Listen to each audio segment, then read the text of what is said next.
Hello, everyone's Forest Focus as Nottingham Forest named their Europa League squad with the odd surprise inclusion and a couple of shock omissions on the face of it at least. We'll discuss who made the cut and who didn't, plus the latest transfer news. And yes, there is still some of that in the company of, first of all, Emily Williamson. Emily, morning, how are you? Very good, thank you. Yeah, trying to stay away from the Forest timeline on X this morning because it looks like it's still raging. But yeah, other than that, very good. Yeah, it's been pretty wild since last night, certainly. Daily Mail's Tom Collomosse, our other guest today. How are you, Tom? I'm well, thanks, Matt. Nice to be on again. Yeah, nice to be on. You've got a lovely house in the background there, haven't you? If only. No, I'm Yeah. having some work going on, and so yeah, you wouldn't want to see the state of the house at the moment. So I think this is the safest thing to do. Well, your fake house behind you is very nice, certainly. Yeah. Anyway, I'm in my kitchen because I'm also having work done at home, so I'm on a dodgy camera, and hopefully the sound's all right. If people let me know in the chat if the sound's dodgy or anything, but I'll do my best to change it. Right, main topic today then is the Europa League squad named last night, as mentioned. We were only able to name 22 players just because of all the homegrown rules that we discussed at length. So there were some notable omissions, most notably Omari Hutchinson, our club record signing, and Oleksandr Zinchenko, also out. Jota Silva, Taiwo, Jaya Cunha, Angus Gunn. I think that covers it unless I've missed anyone. But yeah, the 22-man squad then, as mentioned, I'll just read it out for people who are listening or watching. Sells John Victor. Aaron Bott can play as well as an under-21s player. Then you've got Oleraina, Nicholas Savona, Nico Williams, Milenkovic, Murillo, Morato, Willy Bolly, Abbott and Jimmy Sinclair as under-21 players. Midfielders, Anderson, Sangare, Louise, Yates, Dominguez is in, despite being currently injured. Gibbs White, McAtee, Archie Whitehall, again as a youngster. And then forwards, Hudson Odoi, Bakwa, Undoy, Chris Wood, Callum Owendo, and Igor Jesus. So thanks very much to Will, WT Analysis, for that. Emily, you can kick us off then. The headline names, obviously, Hutchinson, having spent 37.5 million on him in the summer, and Zinchenko, who we signed on deadline day. Oh, just before I throw it to Emily, actually, one thing about Zinchenko today that's been floated, shout out to Paul Morley for this. According to UEFA rules 31, Article 31.01, the reasons we all love football, players have to do a medical signed off by a club doctor to be named in the European squads, it says. So that might be a reason that he's not in, one that might emerge later. So yeah, we'll discuss, because it does look odd. Discuss it in full now. Emily, kick us off. What do you think about it all? Yeah, there are some surprise omissions in there. I was talking to some of my Forest fan friends last night, and I promised that I wouldn't be a doom mongerer today because there's been so much of that over the past few weeks, and particularly last night when the squad news came out and Omari Hutchinson wasn't in there and Zinchenko wasn't in there. And yes, it is surprising. I can understand the Omari Hutchinson one. People are saying, "Oh, he's our record signing," but as we did with Sangare, forget about what we paid for him, forget about the fee. Is he ready? And possibly right now, he was fourth choice on the wingers list, so therefore missed out, unfortunately for him. There will be a reason for it, and I'm sure conversations have been had with him. I can understand why people are frustrated with him not being in there. He's only had brief appearances for us so far this season. He played in a very poor Ipswich side last year in the Premier League. There's clearly some sort of progression plan for him. Zinchenko, I'm more surprised about. He was a last minute signing. None of us expected to get him on loan. Um, so you'd expect him, with all his Champions League experience and his experience at the top level, that he'd certainly be there. I've seen what Paul Morley put on X about the possible medical situation. Maybe that is the reason. But also, I know you said to me, Matt, he's played a bit of pre-season football, but he's not actually played competitively for an awful long time. Is he fit? Is he ready? We don't know. There will be a reason for it. I'm sure I'll be accused of being a happy clapper this morning, but I very much believe in the squad, believe in what Nuno's doing, and there'll be reasons behind those omissions. Without those guys in, if you look at the squad now in front of us, it's a really strong squad.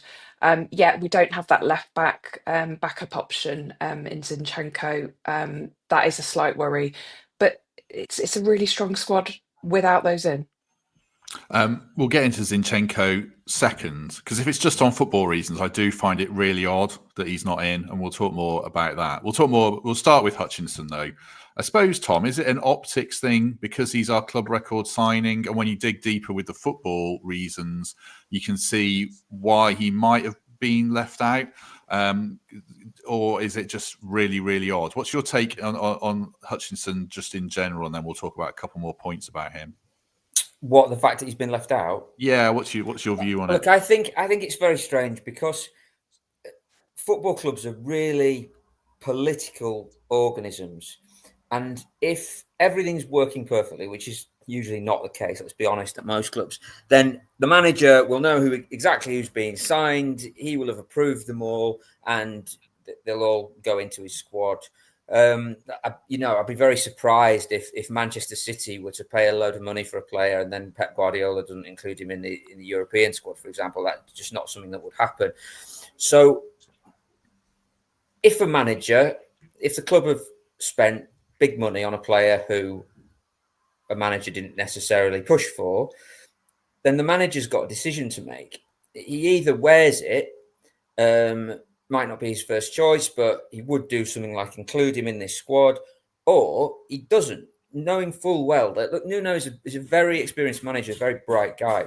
He's not somebody who, is in his first job in management or something like that. So he knew full well that it would set a load of hairs running, him leaving Hutchinson out, and he's done it. So that's what's interesting to me. I think if you look at it purely as a technical decision and you take away all the transfer value, you just get a list of these players and you say, okay, pick a 22 squad from that. Yeah, he may very well be left out of that, Hutchinson. But I just think the context of it, the amount that's been paid for him, what Nuno's been saying before Hutchinson was signed about, the need to improve the squad, in that context, it does look quite unusual, I think.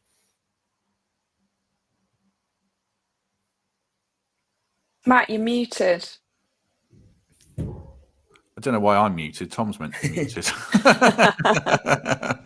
I muted the wrong person. I agree. I think it's an optics thing as much as a football thing. I think it plays into the conspiracy theories around things at the moment. I suppose, Emily, someone was going to have a difficult conversation, though, because it was either going to be Bakwa. He's not going to leave Hutchinson out. I don't think he's going to leave Ndoye out. If it's a forward, then it's going to be him or Igor Jesus. I don't know. Is it a case we've got too many players and there was going to be some kind of glaring name that was going to stand out, but this one's the one that feeds the theories around, as Tom said, everything's going on behind the scenes? There was always going to be someone left out. We talked about this, didn't we? The fact that we've made 13 signings in this transfer window.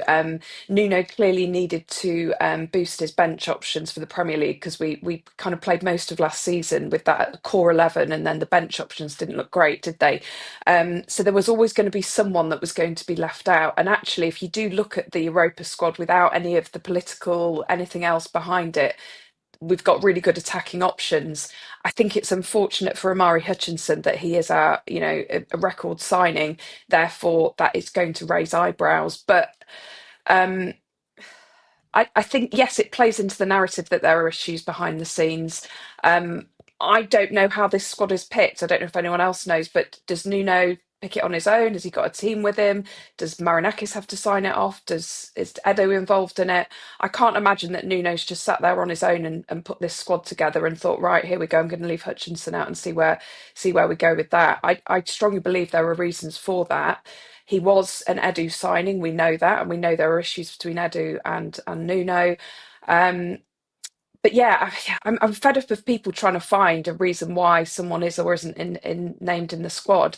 None of us are experts in this. None of us are privy to stuff that's going on behind the scenes. Yes, it would be nice to find out from Nuno as to why he's not included Hutchinson, and I'm sure he will tell us in due course. But at the moment, all it's doing is more wild speculation, more arguments on X and on WhatsApp, Forest chat groups. And part of me just thinks, can't we just let them crack on with it? But then there wouldn't be a podcast with them at, so maybe, yeah. Oh, Emily has clearly muted our WhatsApp group because she didn't engage in a very long debate last night between Pete, Mark, Mikey. I checked out after a while because I wanted to watch TV and wanted to go to bed. But yeah, I think it's a topic of conversation, certainly. I suppose as well, Tom, with Hutchinson, the thing that concerned me about it as much as anything is the lad probably hears all this talk as well about, my agent, the manager, Edu, he's come here for a big money and he thinks this is his big move. I really hope these things will relay to him that he might not be in the Europa League squad because he's a young player and he's going to. I wonder how valued he feels right now. Is he? We can discuss this. Is he going to get the Premier League minutes or not? But right now, he must be wondering, have I made the wrong decision here? I don't know. Is that fair? I don't think it's unfair at all. And Emily said something there just in the last bit where she said, I'm sure it's not a situation where Nuno just sits down and picks a squad himself. It's probably not too far off that, I don't think. I don't think Nuno's manager, like he's had these very strong links with George Mendes, the agent, throughout his career. But that's in terms of recruitment. Nuno is he's I'm the boss manager. He's not a collaborative manager like that. He's got his coaches who he really trusts, but they play very specific roles within his staff. And then he makes the calls. And what's interesting as well with Hutchinson is that he's come from a manager in Kieran McKenna who, as far as I understand it, is quite a modern manager in terms of, so he's maybe like an uncle-nephew sort of a manager, if that can provide any context. He leaves a player out. He'll say, "Oh, look, this is why I've left you out. I want you to be ready for the next game." He'll, if they play poorly, he'll put an arm around the shoulder. He's somebody who engages a lot with his players, speaks to a lot to his players, and so's Lee Carsley, I believe, who Hutchinson would have played with in 21. He's gone from that to Nuno, who, if McKenna is uncle-nephew, Nuno's teacher-pupil. It's very, very different. And so I don't think it will have been explained to him necessarily. Oh, look, Omari, we've left you out for this reason. Certainly not by Nuno. That's not how he operates. I remember once he left Connor Cody out of a game at Wolves. And Cody was his captain. He played pretty much every game. He had this ridiculous appearance record for season after season where he'd play every game. And he left him out. I can't remember who he was against. And I talked to someone at the time, and they said Nuno hasn't told him why. Cody's called him and said, "Why have you left me out?" And he came off the call none the wiser. And I think that was about 4 years ago. And I still don't think Connor Cody knows why he was left out in that game. So if that's what he's doing to one of his absolute trusted lieutenants, he just doesn't operate like that. He's not. He's like, right, this is my decision. I've made that decision, and crack on. So I think that will be difficult for Hutchinson to adapt to. When I don't know what he's like as a lad at all, but if someone pays that fee for you, or that quoted fee, you're going to come to a club not unreasonably thinking, I'm going to be a key man here. They've made me the record signing. I'm going to play a lot. And then when suddenly you're not, you're bound to be thinking, well, hang on a minute, what's going on here? So I don't think it's a case of people trying to make mischief. When you leave your record signing out of a squad, it's legitimate to ask why. Like, imagine Liverpool leaving out Isak. It's if the squad of Liverpool leaving out Florian Wirtz, or Man City. I guess leaving out Ekitike is Cherki. probably the closest comparison. If they leave out Ekitike, but I'm talking about like the record signing. That's what he's done. So I think there's a reason why, and don't expect necessarily when Nuno speaks that he's a very smart guy in press conferences, so he's not going to come out and say, I just don't rate this guy, sorry. It'll probably be a degree of obfuscation, but there's a reason he's done it. He knew what the reaction would be, and he's still done it.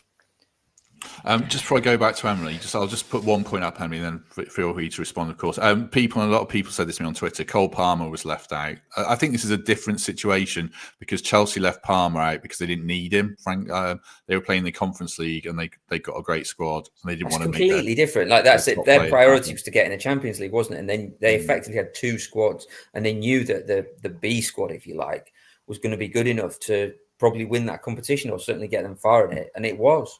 And Palmer came in for the final, didn't he? But largely him and all the he came in for the knockouts. Caicedo, Fernandez, those guys, they weren't involved, were they? Sorry, cut you off there, Emily. What did you want to say? I was just going to say, like, I get what you're saying about him being our marquee signing and the fact that why would you leave out a marquee signing? But I don't think that you can compare it to the likes of Isak or Ekitike, to be honest, because he's barely played for us, has he? And he wasn't bought in that guise, was he? I would suggest that Bakwa is more of a big signing for us than They paid the Omari fee, Hutchinson. Emily. I think that's the only thing. But take the fee away from it. We paid a record fee for Sangare, and he didn't pay for most of the season. Sangare is only just coming into it now. That caused surprise too, didn't it? Exactly, but it didn't impact on the way we played on the pitch. And I know it's completely different again that Cole Palmer was left out of the Chelsea squad because they were focusing on the Champions League. But Omari Hutchinson could be ready by the time we get to the January, by the time we've reshuffled the pack, and he could be ready. Time will tell whether this is a chess move by Nuno, the reasons behind it. But for me, I don't know what anyone else thinks, Omari Hutchinson is not our marquee signing this season. Just because do you think we've overpaid for him then, Emily? Is that part of it? We may have overpaid for him, but we don't know yet because we're 3 games into the season. We don't know yet, and he is unproven for us. He's come on. He was okay up against Crystal Palace. He missed a couple of chances, and he was, and that's really all we've properly seen of him. So it's not the biggest surprise. I'd be more surprised if he left Callum Hudson-Odoi out, but obviously he was never going to do that. We've got a really good attacking squad in the Europa League, and I just think it's easy to say, oh, he's our record signing, therefore it's such a shock he's been left out. He hasn't performed for us yet. He was okay for Ipswich in a really rubbish Ipswich squad, but even the Ipswich fans are saying his finishing wasn't great. He's pacey, he's young. He's got so far to go in his development. I have to apologise for my mic, by the way. It's covering nice at my face. I'll try and move it. Go on, Tom. I think where Emily does make a good point there is that Nuno has done this before with players who've cost a lot of money. Like you can do a whole podcast about this deal, but Wolves signed a player called Fabio Silva in 2020, who not many people had heard of. They paid 35 million for him, and he only played that season because Jimenez got that awful injury. But he's not, somebody plays, he's not going to play you just because you cost a load of money. He's not going to do that.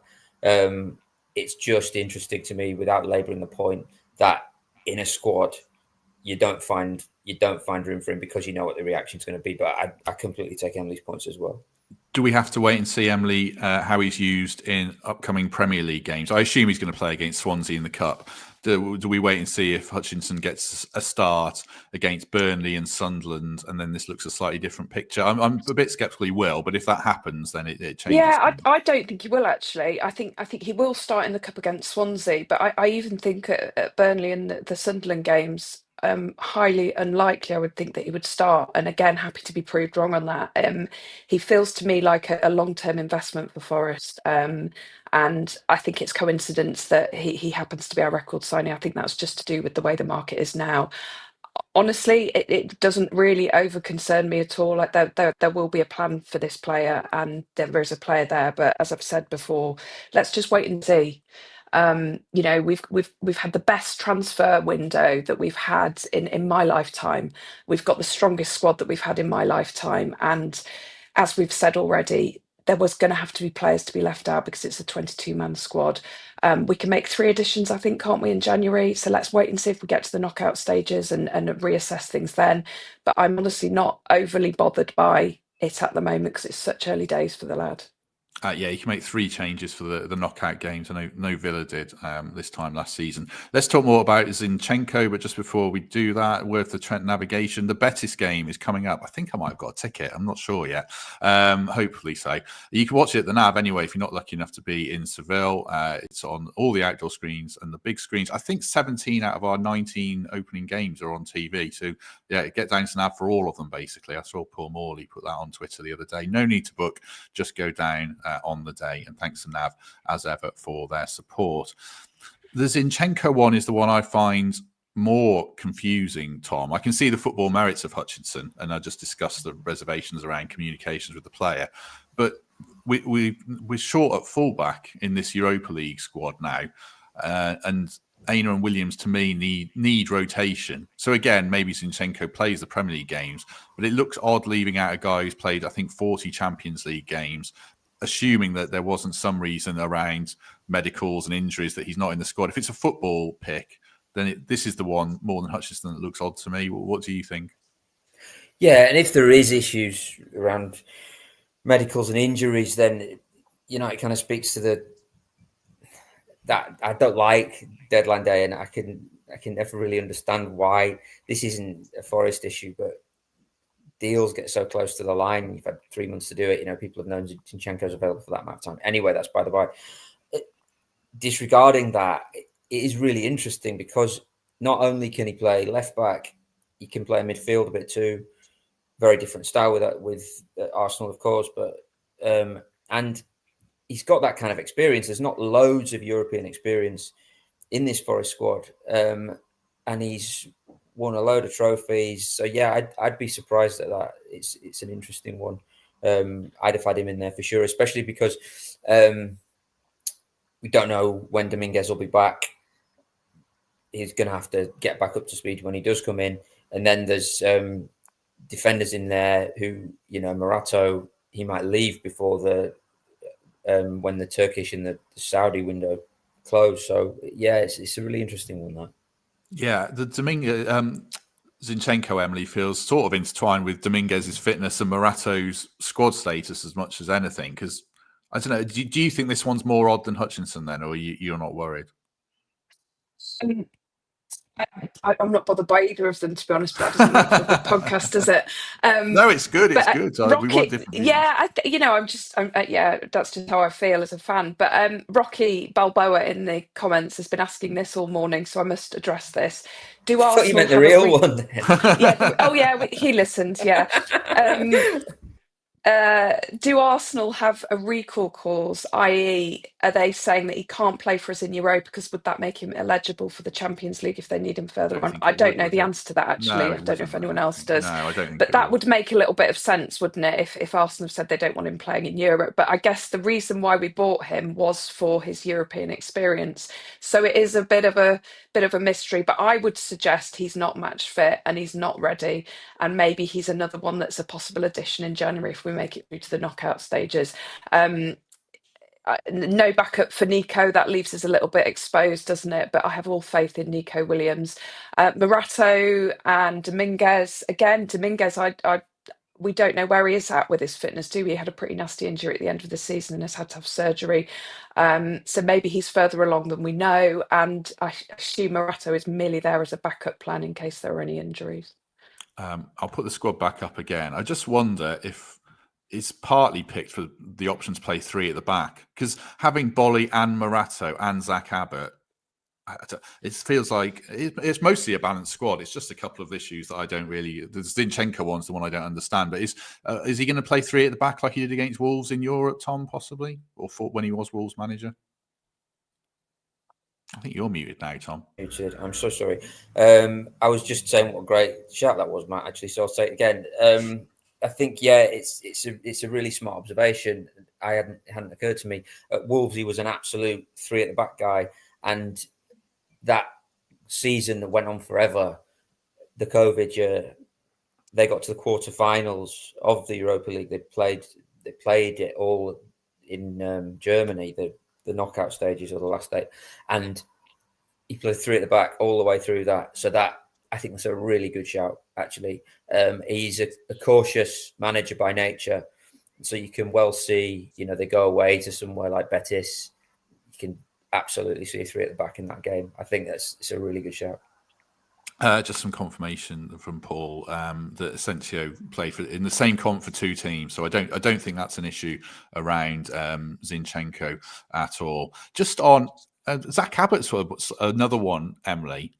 That we said we would need him. You're going to tell me you're not bothered by this, I know. We said we'd need him for Europe, and then we've got a ton of centre backs, and he's just, as a side note, trained with the England senior team, which shows how valued he is. And it feels to me like this is a season for him. I think he's 19, where he really needs to play some football. So I don't know. Should we have loaned him out? Because he looks like he's not going to get any minutes to me this season, which would be a real shame for him in his development, I think. Yeah, he's in a really key stage of his development, isn't he? And he played in the FA Cup semi-final totally out of position and did him, he did fine in that. And he is at the stage where you'd think if you could send him off to a decent League One Championship club and get some proper minutes and be playing every week, that would really help him.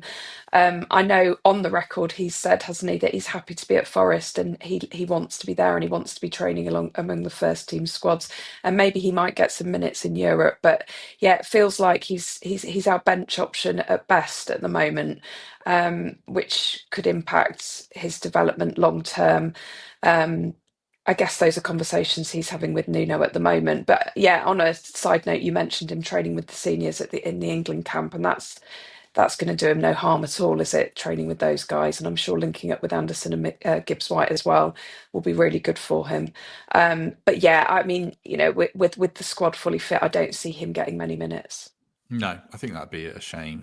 James mentions, Abbott can play in the Carabao Cup and other players can. It's just how many. I know we've got a lot of games, but they're not going to get that many games unless we go really deep in the Carabao Cup. So I want these players to get opportunities and minutes. I guess this is a hazard of having a really good squad, and I'm complaining about the strong position we're in a sense. Well, I don't think I'm complaining, but it's just something that I thought I would flag. I mean, are we at risk? The only other thing about not having Zinchenko, Tom, in the Europa squad is it's just around Ola Aina and Nico Williams. We've spoken all summer about the need for fullback rotation, and now we've only got it is 3 senior fullbacks, isn't it? I think Savona, Aina, and Williams for those games. So Aina and Williams are going to have to play a lot of football, or they're going to get rotated and left out of Premier League games, aren't they?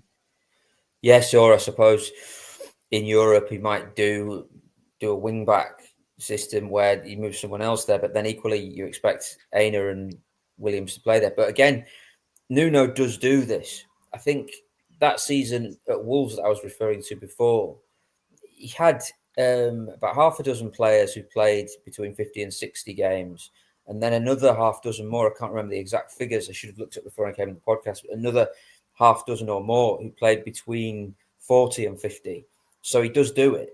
And he also thinks he really trusts his preparation and his methods in terms of keeping players fit through a season. You saw it last year with Forest. They didn't get that many injuries. A lot of people attribute that to the fact that they play quite a conservative style, so you're not putting loads and loads of strain on players, and it was the same with Wolves too.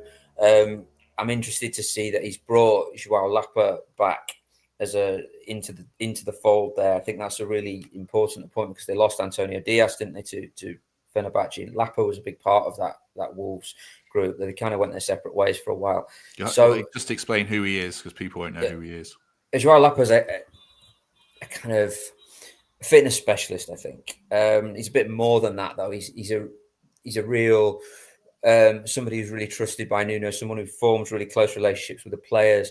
They base a lot on who to select when of talking to the players. So this will be Lapa talking to the players all the time. How do you feel? How do you feel? They'll try and it might take them out of a training session. It might put them into one, but it's all with the aim of getting a kind of core of 14, 15 players to play nearly all the matches, which again comes on to what an interesting situation this is for Nuno, because it's not usually one that he's comfortable with. He usually likes to have 14, 15, 16 players that he really relies on, and then others, so say last season, like Morata, like Yates, who know they aren't first choices, but are comfortable with the roles that they have and can step into it. That's probably not going to be the case this year when it's a terrific squad on paper, but you've got about 22 players who think they should be playing all the time. So I'm really interested to see how he manages that dynamic, because it's not usually what he does. Yeah, I think like how he uses players like Savona is going to be really interesting, and the minutes players get. There was a good tweet I saw. I think it was Dan Skate put it up about minutes played by players from Wolves and from Brighton in the Europa League, and it showed that Nuno in that competition and that era relied on a larger group of players to play a larger number of minutes than Brighton did. So that would fit into it. I guess, Emily, as well, we don't really know how this is going to shake out, do we? Because we have to wait and see. One of the things that I've written down here is Nuno's challenge of managing the players, keeping them happy, managing, team spirit and that group camaraderie that's been so key. If he can do it, fantastic. We just have to wait and see, in a sense, assuming he gets the chance to see how he uses these players. Because I don't think what Tom said about using a core group it's not going to work with this group, is it? Because players have come here expecting and demanding minutes. So if he can't do that, then he's got a big problem, hasn't he? Yeah, but do you remember he said in pre-season, or was it the end of last season, that he effectively needs another squad of players for Europa? So we have to give him time to use it. Yeah, give him time to use it. So, and he was upset, wasn't he, that he didn't get the pre-season with all the new additions, and we know we've sort of talked about the reasons behind that. So he needs to build trust within that squad. So he does have his core that we know of from last season that he's using, and he probably will use for the foreseeable future. But he is going to have to build those trusts, those relationships, because we're going to be playing Thursday, Sunday. So he is going to have to rotate, and I'm sure he will rotate. And he talks about having those backup options. So, I'm not passing the buck here, but we are just going to have to wait and see. And it'll be interesting to see who starts in that first Europa game against Betis. But it is a case of just waiting and seeing. But we've got a really strong 11 now and a strong bench, so there should be no issues with that, I don't think. I forgot for quite a while to thank Frederick very much for the Swedish. Is that Swedish krona? Very generous of you, anyway, Frederick. As a Swede, he was hoping to see Forest v Malmo in Sweden. Well, fly over, go to Trent now, Frederick, and watch it from there. We'll get a ticket. Hopefully, you can get one, certainly. But thank you very much for that. Just lastly on all this, Tom, as well. I suppose it's the behind-the-scenes noise that's the big thing, isn't it? That's in the background of all this, and eventually, whether it gets the players or not. I think I read a piece by Paul Taylor in The Athletic saying players were wondering what's going on through last week. This all needs to settle down pretty quickly either way. You see fans on Twitter last night saying Nuno's got to go based on a Europa League squad, which I think is a bit mad. But this has got to be settled soon, hasn't it? Yes, for sure. And what the key question is, can he work in this structure? And can he work with Edu? Really, can he work in that kind of context because I suppose if you look at it from his point of view, last year, apart from Marinakis, Nuno was the most important person at the club, the most powerful, influential person at the club. So there you've got like a direct line, haven't you, between, the number one most powerful person and the next most. If you bring in a guy with a big title like global head of football across Marinakis' entire portfolio, well, he has to give him a degree of responsibility. So then if I'm Nuno, I'm thinking, well, do I report to that guy? Do I report to the owner? I think it needs to settle down one way or another. And if that ultimately is with another manager who's happier to work in that structure, well, that may be just the way it has to be. Because I was talking to someone the other day, and he looked at the less said about the West Ham performance, the better. But you looked at the bench in that game, and if you take out the best teams in the Premier League, most coaches would swap their bench for that bench, the Forest one. So he's going to run out of road eventually, Nuno, if he's saying, I didn't have the squad for pre-season, or, it's not balanced here, it's not balanced there. At a certain point, I think he needs to accept that this is a good squad and needs to make it work. And if he can't, there'll be someone else who can, won't there? Just one last point on this, Emily, before we just do a little bit of transfer stuff as well. The timing of all this is terrible. It's Thursday. Normally we're doing a match preview for Arsenal. And we said after the West Ham game, it's terrible. We've got 2 weeks to stew. Now people have got another week and a half to stew on a Europa League squad. It's just a bit of a nightmare situation for Nuno in the sense that we've got another week and a half to a game, haven't we? That's Forest, isn't it? There's never a dull day at Nottingham Forest. And I think that, no matter where we are, we've had a whole pre-season of drama. So it's to be expected, really. And the Europa League squad had to come out yesterday. So that's when it came out. And it's left us stewing. But I think, as I've already said, someone had to be left out. There was going to be a or another big name left out. So no matter what who was left out, we'd be talking about it today. And there is never a dull day at Nottingham Forest, and drama follows this club, so it doesn't surprise me at all. No, certainly not. Certainly not. Right, instead of doing transfers, let's just take a quick word for home move estate agents. And I've got a property to show this week, which I always enjoy.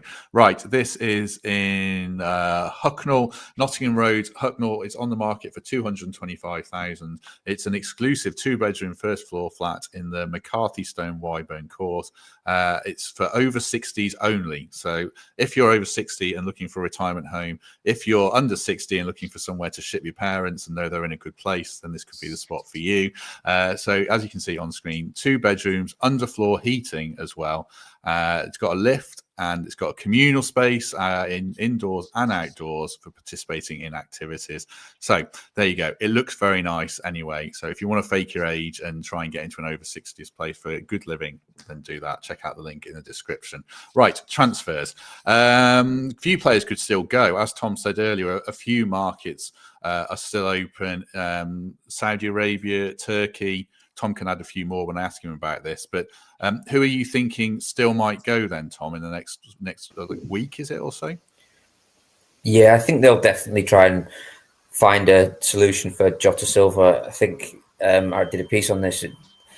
He would have gone to Sporting, but for a 60-second delay in his documents being registered with the Portuguese league. It's a bit like Adrian Silva Leicester saga from a few years ago. Kamil Grzycki in every transfer window for about 3 years. For that's us. Right. Yeah. So I think they'll try and find something for him either in Turkey or in the Middle East. I think that the difficulty there is that he had his heart set so much on going to Sporting. They really wanted him. Whether you could get a loan with an obligation into a market where he doesn't necessarily want to be is another question. And then perhaps Taiwo Awoniyi, you can't see him getting a great deal of football this season with 3 ahead of him.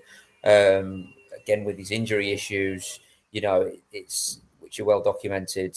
It might, it becomes a more difficult task perhaps. But you'd imagine that there'd be again a market for him in Turkey or Saudi Arabia, and those will be the 2 main ones, I would think. Morato or not? Well, he's in the Europa League squad, which suggests he's staying. Yeah, that's it. That's what I would have said Morato before, but then he's named in that squad, isn't he? So that makes me wonder, and especially then the point you made, Matt, about playing 3 at the back, which is something that he's slotted into, isn't it? Mind you, Savona's done it as well and can play centre half. So yeah, interesting times. I suppose, Emily, it's really important, especially for poor Taiwo. Like his career's probably stalled the last couple of years. Really important to get him a move if we can. Even if we have to loan him or take a big hit or something. We don't want, poor old Taiwo to turn into Emmanuel Dennis or anything like that, do we? For the final, is it 2 years of his contract? I'm not even sure how long he's got left. No, not at all. We all know what he did for us in those first 2 seasons in the Premier League, and he scored goals that almost certainly kept us in the Premier League. And he's had really bad luck with injuries. Obviously, the horror injury against Leicester, which was really worrying. And in reality, he's nowhere near making even our bench at the moment with the strength in depth that we've got up front now. So he needs a loan move out, or we take a hit on him. I think ideally you'd think a loan would get him back up to full fitness and hopefully not get injured again, and then maybe sell him if he can get a decent spell on loan somewhere. But he's a player I feel really sorry for. He was bought when we were sort of fighting relegation, and I think we've moved up a notch. We know we've moved up a notch, and I think he just doesn't fit us anymore. But that doesn't take away what he's done for us over the past, the first couple of seasons that he was here with us. But I think for me, we've moved on from him. I think, if you take away any emotion out of it and think of it as a pure business football decision, I don't see where he fits.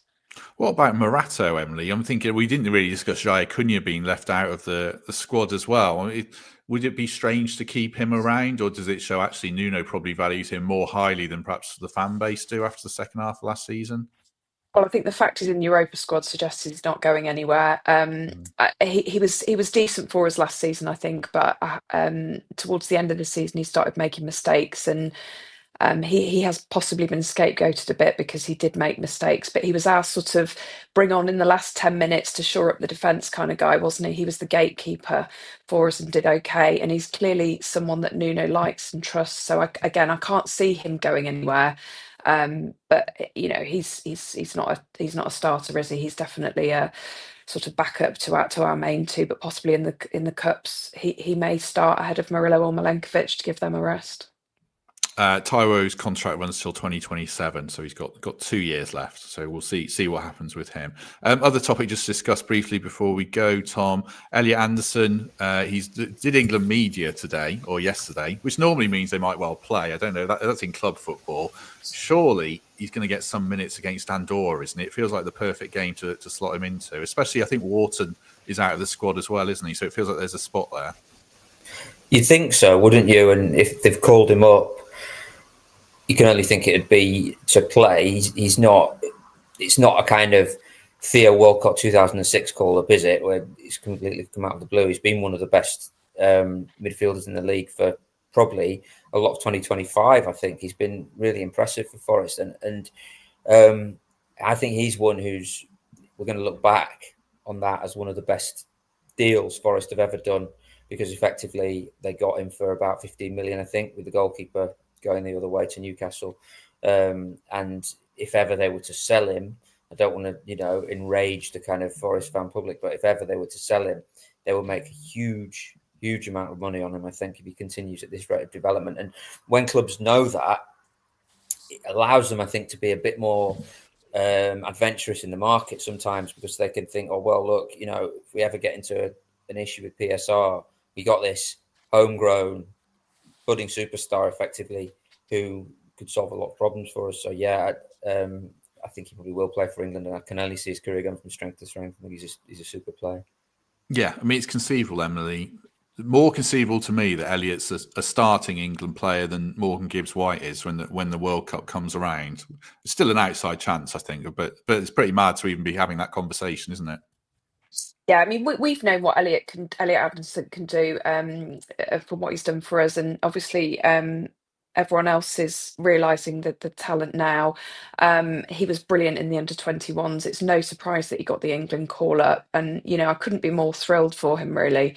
And I'd love to see him start at the weekend. Whether he does or he doesn't, I'm sure he'll get some minutes. And I do feel like, he's probably more likely to feature than Morgan Gibbs-White because of the position that he plays, but also the ceiling. I've long said on this podcast he's going to be our player of the season this year. I think this is his breakout season, and I just think his ceiling's so high. And I think Tom's right. Eventually, he probably will be sold for an inordinate amount of money to a top club.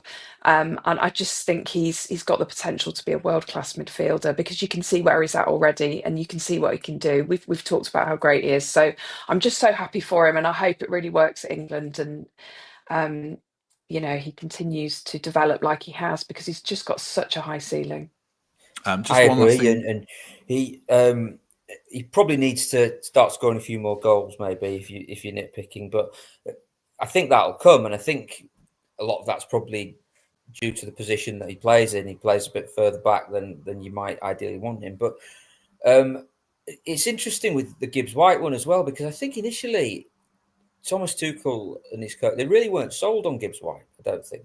I think there's that kind of a bit of a furore, wasn't there, when he wasn't called up initially by Tuchel, and then he came, didn't he, and because of injuries elsewhere. But I don't think they were wild about him initially. So it's encouraging, certainly from Gibbs-White's point of view, that he's kept his place. Summer's gone by, new season, he's in that first squad. So you'd think that it's likely that if he has another good season, he should be on the plane too, albeit probably not as a starter.